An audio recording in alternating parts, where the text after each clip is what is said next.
Lanjutan alur cerita BTTH season kelima episode 137. Akhirnya kita dapat bertemu lagi dengan momen akhir dari episode sebelumnya. Sosok misterius ini kembali bertemu dengan Xiaoyan, namun sepertinya dia hanya ingin mencuri monster pill tersebut. 你将丹兽还给我们，之前的事既往不咎。少废话，想动手就尽管来。 Sosok misterius tadi justru ingin ribut dengan Xiaoyan dan membuat kelompoknya bertarung. Dan kembali lagi dia memunculkan klan Piton Tanah dan terlihat jelas ada dua ahli Dozun di sana.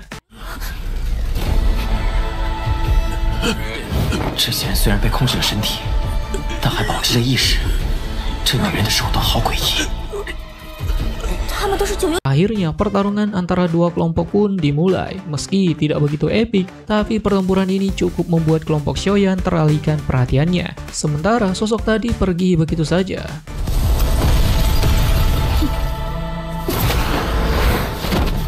Tentu saja Xiaoyan tidak akan memberikannya untuk kabur begitu saja. Xiaoyan akhirnya memaksakan diri untuk mengejarnya dan berhasil meraih kecepatannya yang luar biasa. Terlihat pertarungan solo antara Xiaoyan dan sosok misterius tadi begitu epik dan cukup penuh dengan efek pertarungan yang luar biasa antara dua Dozun.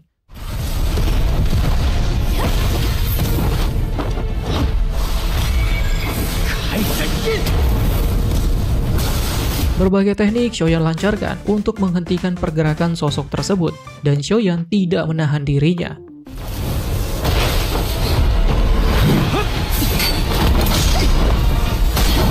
Setelah berhasil memojokkan sosok tersebut, Xiaoyan tetap meminta kembali monster pill tersebut.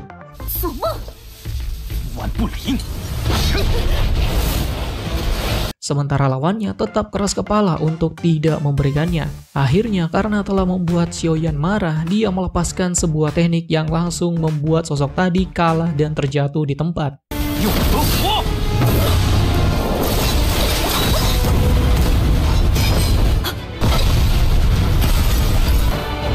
Di saat terakhir, ketika Xiaoyan hendak melancarkan serangan akhir, sosok tadi mengeluarkan sebuah teknik pengendalian tubuh ke Xiaoyan, di mana jiwa Xiaoyan diikat dengan kuat.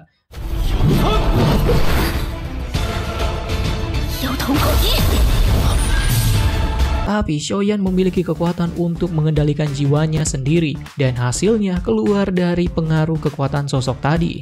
Tanpa ampun, Xiaoyan langsung mengarahkan kekuatannya, dan akhirnya membuat sosok misterius tadi terungkap identitasnya.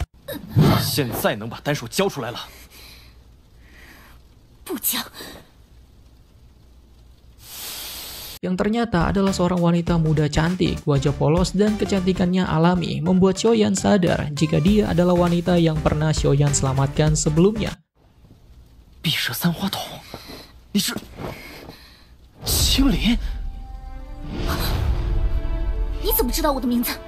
Bernama Qinglin. Gadis ini sebelumnya telah ditolong oleh Xiaoyan dan diberikan motivasi untuk tetap hidup sambil mengumpulkan kekuatan. Karena waktu yang telah berlalu cukup lama, keduanya saling tidak mengenal karena perubahan fisik mereka sudah jauh berbeda dari yang dulu.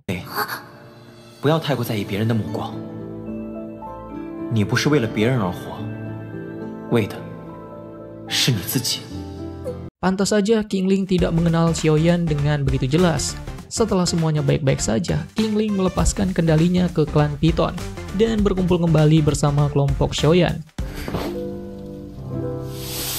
Akhirnya, Xiaoyan menjelaskan semuanya jika lawan yang mereka hadapi adalah teman lama Xiaoyan, dan dia meminta maaf karena telah mengusik kelompok Xiaoyan. Qinglin menjelaskan jika dia butuh monster pill untuk dia ambil darahnya agar bisa membuat penawar racun pengikis hati Kaisar Piton.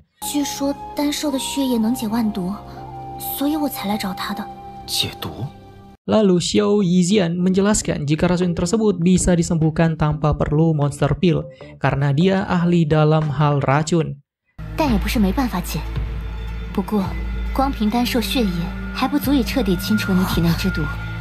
dia akan membantu Qingli dalam menghilangkan racunnya. Akhirnya, Xiaoyan mengajak Qingli untuk ikut bersamanya untuk pergi ke pusat reruntuhan untuk melihat jurus tempur tingkat langit legendaris. Sesampainya di sana, ternyata semua klan besar telah berkumpul untuk menunggu segel tiap jurus terlepas dengan sendirinya. Namun mereka kedatangan tamu yang tak diundang dari klan Aula Jiwa. Yang datang adalah musuh terakhir Xiaoyan. Akhirnya, Xiaoyan bisa membalaskan dendamnya.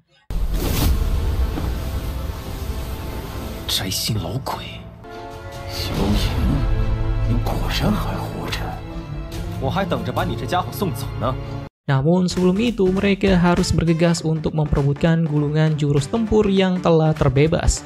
Tentu saja hal ini tidak akan mudah karena ada setiap boneka penjaga yang menjaga tiap gulungannya.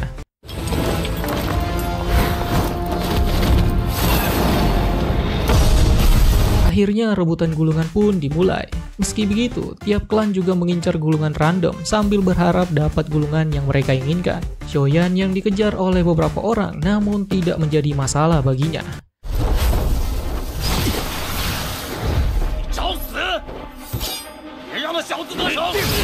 Namun tepat setelah Xiaoyan hampir mendapatkan gulungan yang dia inginkan, dia kembali bertemu dengan musuh lamanya. Dan ini menjadi penutup episode kali ini. Nantikan episode selanjutnya ya. See you next time.